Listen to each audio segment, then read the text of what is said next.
अस्सलाम वालेकुम दोस्तों, आप देख रहे हैं हमारा यूट्यूब चैनल एग्रीकल्चर इन्फॉर्मेशन यानी ज़राअत की मालूमात।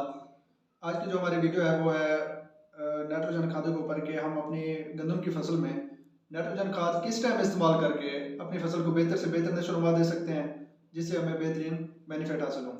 तो जहाँ तक यूरिया का ताल्लुक है, आजकल यूरिया हमारे इलाके में बहुत शार्ट जा रहा है, मतलब हमारे पूरे पंजाब में नहीं मिल रहा। तो हमारे जो है ना माहिरीन हजरात अमूमन कहते हैं कि 50 से 60 दिन के अंदर आप अपनी नाइट्रोजन की खादों का इस्तेमाल कर लें, जितना देना चाहते हैं मतलब दे अपनी फसल को इस्तेमाल में दे दें ताकि वो बेहतर से बेहतर नशोनुमा हासिल करें। तो मैं अपने काश्तकार भाई को ये बताना चाह रहा था कि अगरचा हम गोब की हालत में भी यूरिया खाद का इस्तेमाल कर सकते हैं, मतलब यूरिया को छोड़े नाइट्रोजन खाद का इस्तेमाल हम कर सकते हैं या नहीं कर सकते। तो आप बिल्कुल कर सकते हैं। हमारे मैरीन हजरात तो कहते हैं 50 से 60 दिन के अंदर आप अपनी यूरिया का इस्तेमाल मुकम्मल कर लें। तो यूरिया का आप इस्तेमाल मुकम्मल कर दें। जो गोब की हालत में आपने इस्तेमाल करना है उसमें आपने ज़्यादातर जो यूज़ करना है या आप मैग्नीशियम सल्फेट का इस्तेमाल कर दें, उसमें भी नाइट्रोजन मौजूद होती है।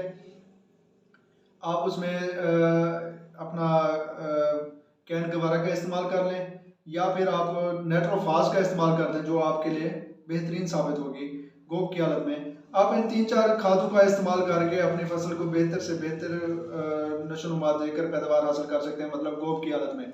तो गोब की हालत में देने के लिए आपको इन 3 चीज़ों का इंतखाब करना है बजाय आपका यूरिया का इस्तेमाल करने से। यूरिया जो है ना वो आपने अपनी जैसे ही मैरीन हजरात हमारे कहते हैं 50 से 60 दिन के अंदर अपनी यूरिया पूरी कर लेनी है अपनी फसल के अंदर।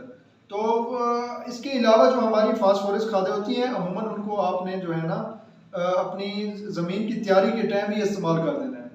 फास्फोरस हम लेट कर देते हैं तो हमारी जो पौधा होता है वो कमज़ोर पड़ जाता है, मतलब उसकी जड़ें ज़्यादा मजबूत नहीं होती। वो जब ज़्यादा मजबूत और तंदुरुस्त नहीं होती तो वो खुराक बहुत कम हासिल कर रही होती हैं, जिससे पैदावार में कमी का बायस बनता है।